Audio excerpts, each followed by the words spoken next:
2010 தொடக்கத்துல அப்ப இருந்து இளைஞர்கிட்ட உங்க கனவு கண்ணு யாரு அப்படின்னு கேட்டாங்கன்னா கண்ணமுன்னு சொல்லுவாங்க அனுஷ்கா அப்படின்னு. தமிழ்லையும் சரி தெலுங்குலையும் சரி அப்போது முன்னணி ஹீரோனா இருந்தது வேற யாரும் இல்ல அனுஷ்கா தான். சினிமா பார்க்க ரசிகர்கள் மட்டும் இல்லாம தெலுங்கு சினிமாவுல இப்ப இருக்கிற இளம் ஹீரோக்களுக்கு பிடிச்ச ஹீரோன்னு யாருன்னு கேட்டீங்க அப்படின்னா அவங்களும் சொல்லுவாங்க அனுஷ்கா தான் அப்படின்னு. இப்படி பல கனவு கண்ணியா இருந்த அனுஷ்கா இன்னைக்கு பெருசா அடிக்கிறது இல்லை. கனவு கண்ணி போஸ்டிங்க்கு ஏகப்பட்ட பேர் மாறி போனாலும் அனுஷ்காவுக்கு மட்டும் என்னாச்சு அப்படின்றது இப்போ வரைக்கும் பல பேருக்கு தெரியாம தான் இருக்கு. இன்னைக்கு தமிழ் சினிமாவும் சரி தெலுங்கு சினிமாவும் சரி ஃபீமேல் சென்ட்ரிக் படங்கள் பல வந்தாலும் பெரும்பாலான படங்கள் ஆவரேஜா போடும் இல்ல ஓடாம போயிடும். நடிச்ச ஃபர்ஸ்ட் ஃபீமேல் சென்ட்ரிக் ஃபிலிம்லயே மிகப்பெரிய ஹிட்டு கொடுத்து தமிழ் மற்றும் தெலுங்குல முத்திரைய பதிச்சது யாரு அப்படின்னா அதுவும் அனுஷ்கா தான். இப்படி தமிழும் தெலுங்குலையும் கொடிகட்டி பறந்துகிட்டு இருந்த அனுஷ்காவுக்கு இப்ப என்னாச்சு அப்படின்றது மிகப்பெரிய கேள்வியா இருக்கு.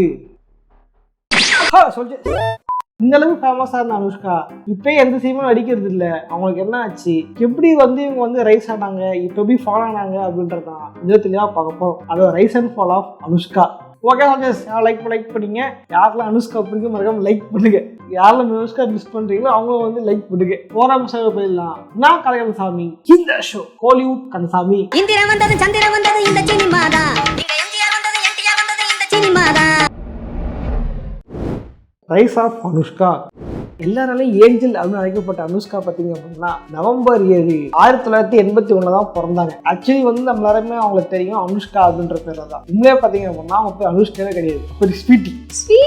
ஆமா, அவங்க பேர் ஸ்வீட்டி ஷெட்டி, அதான் அவங்க ஃபுல் நேம். ஆனா ஸ்வீட்டி அப்படின்றது ரொம்ப கொலதரமா இருக்குது, சின்ன பொண்ணை கூப்பிட்ற மாதிரி இருக்கு அப்படின்ட்டு சினிமாவுக்கு வந்தோடனே அவங்க பேர் மாத்திட்டாங்க அனுஷ்கா அப்படின்ட்டு. அது மட்டும் இல்லாம அனுஷ்கா நம்ம எல்லாருக்குமே முதல்ல ஒரு ஆக்ட்ரஸா தெரியும். பட் உண்மையா பார்த்தீங்க அப்படின்னா அவங்க ஒரு டீச்சர், அதாவது school teacher.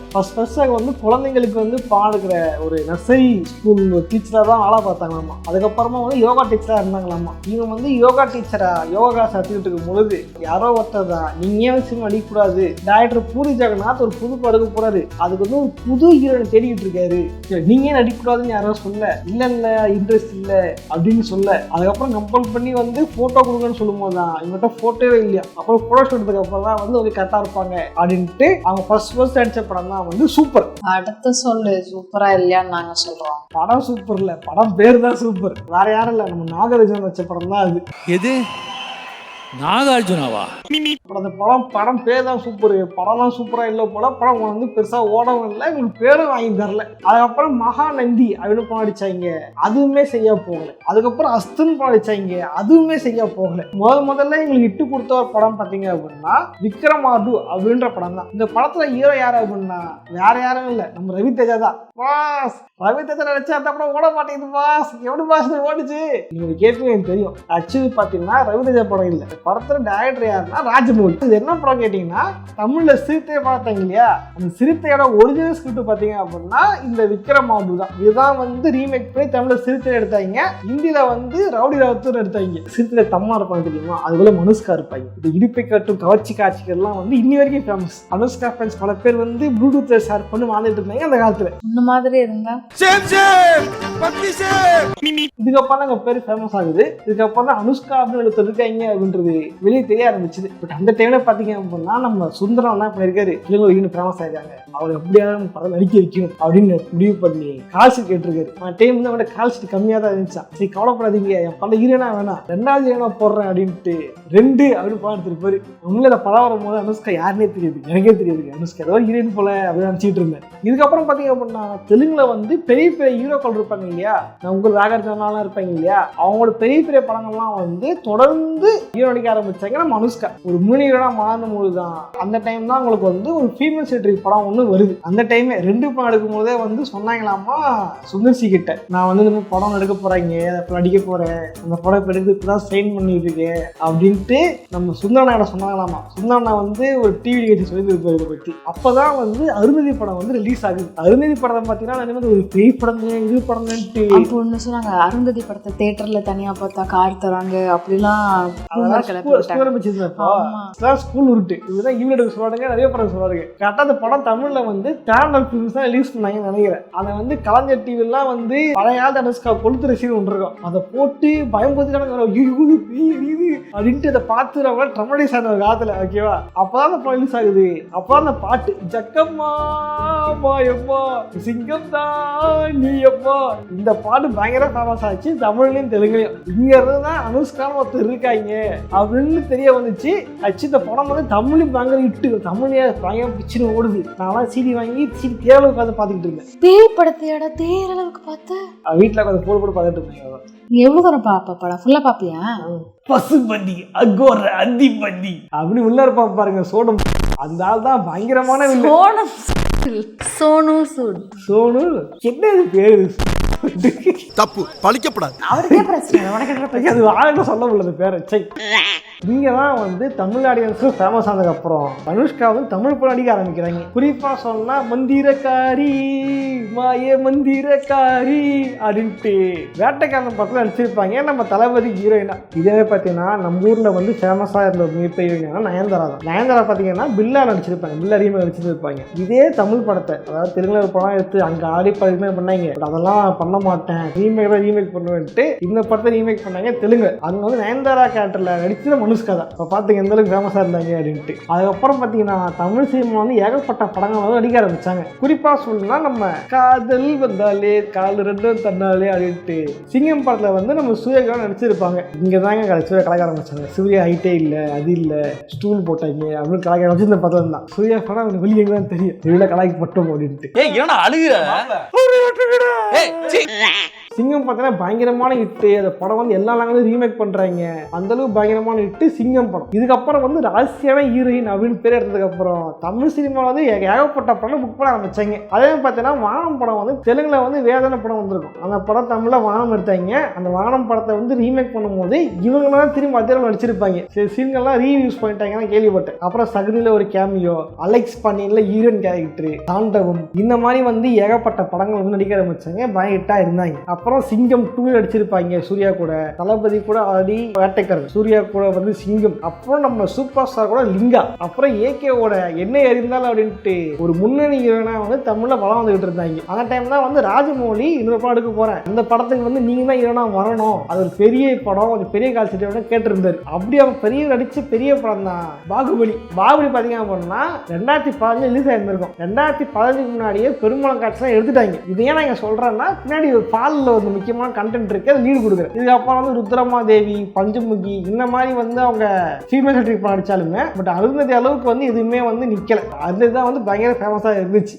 Fall of Anushka. Actually fall எங்களுக்கு எப்படி வந்துச்சு அப்படின்னா இங்கே எடுத்த ஒரு முடிவு தான். முடிவுன்றதை விட ஒரு படத்தை வந்து ரிஸ்க் எடுத்து நடிச்சாங்க. அந்த படம் தான் எங்களோட ஃபாலுக்கு ஒரு மிகப்பெரிய காரணம் அப்படின்னு சொல்லலாம். அதாவது ஒரு தெலுங்கு படம் பை லாங்குவேஜ் எடுத்தாங்க. அந்த படம் பார்த்தா இஞ்சி இடுப்பலை.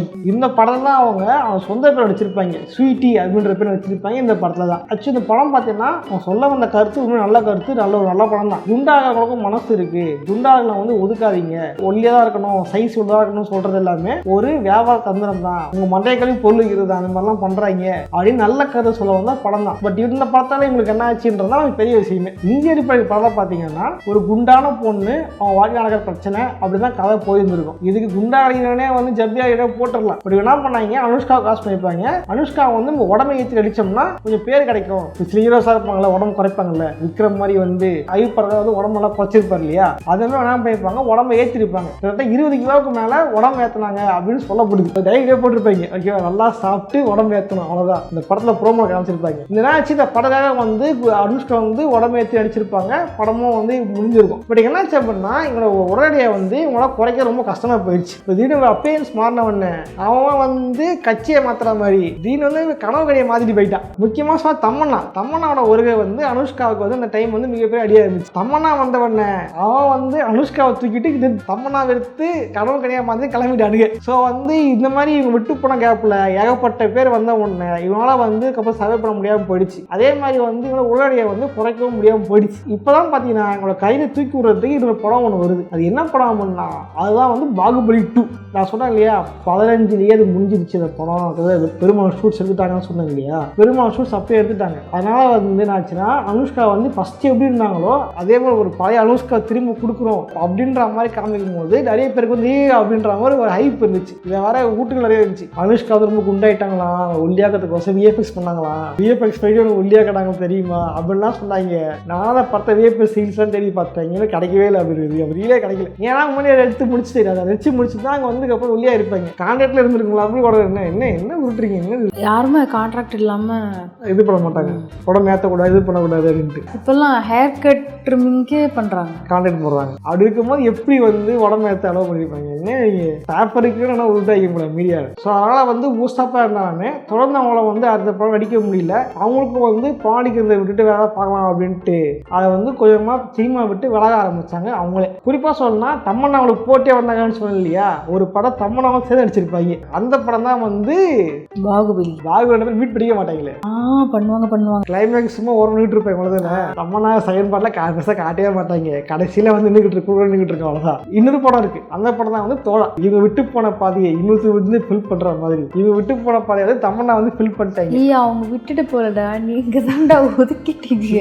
பாடி சேவன் தட்டி விட்டாங்க. என்ன பண்றது? ஆக்சுவலி உங்களுக்கு தெரியும் தமிழ் சினிமா எப்படி உங்களுக்கு தெரியும் இல்லையா, இல்லை தெலுங்கு வந்து மோசம், ஃபுல்லாக கவர்ச்சி தான். கவர்ச்சி வச்சு தான் வந்து கேஷ் பண்ணுறாங்க. எனக்கு உதாரணம் சொன்னால் இந்த இப்போ வந்து வெற்றி படம் பார்த்துருப்பீங்க, ஜான்வி கபூர் கப்படம் காசு பண்ணுறது அதுக்காக தான். மேடம் இந்த படத்தில் நீங்கள் பார்த்தீங்கன்னா வந்து சாலையை வந்து ஸ்லிப் பண்ணுறீங்க, போனப்போ வச்சு ஓகே இந்த படம் தான் படம் போறீங்க அப்படின்ற மாதிரி தான் கவர்ச்சி தான் மோஸ்ட்லி ஈவனை காசு பண்ணுறது. ஸோ அதனால் வந்து இவங்க எதிர்பார்க்குற அளவுக்கு வந்து இவங்களால வந்து அந்த கவர்ச்சி காட்ட முடியலன்னு ஒன்று இவங்க என்ன பண்ணிட்டானுங்க, அப்படியே படத்தை அப்படியே ஒதுக்க ஆரம்பிச்சாங்க, இது பண்ண ஆரம்பிச்சாங்க. அப்படின்னுமே சில படங்கள் எப்பயாவது ஒரு சில படம் ஆரம்பிச்சாங்க தவிர முன்ன மாதிரி அவங்கள வந்து டாப்பில் தொடர்ந்து நடிக்கவும் இல்லை. இப்போ அப்படியே வந்து விலகிட்டாங்க. ஸோ நினைக்கிறீங்க அனுஷ்கா திரும்ப வந்து வரணும், பழைய பன்னீர்செல்வமாக வரணும் அப்படின்ற மாதிரி அனுஷ்கா திரும்ப வரணும் நினைக்கிறீங்களா அப்படின்றத கமெண்ட் பண்ணுங்க. யாரெல்லாம் அனுஷ்கா மிஸ் பண்ணுறீங்களோ மறக்காம இதுக்கு வந்து லைக் பண்ணுங்க. எத்தனை பேர் அனுஷ்கா மிஸ் பண்ணுறீங்க நானும் லைக் கவுண்ட் வச்சு நான் கண்டுபிடிச்சிக்கிறேன். யாரெல்லாம் அனுஷ்காவை மிஸ் பண்ணுறீங்களோ பிங்க் கலர் ஹார்ட் போடுங்க. எப்படி இப்படிதான் நம்மளாம் அந்த உப்பு பதவி காட்ட நினச்சிட்டு கோவம் வரா மாதிரி காமெடி பண்ணதான் உனக்கு பல தடவை சொல்லியிருக்கிறேன்.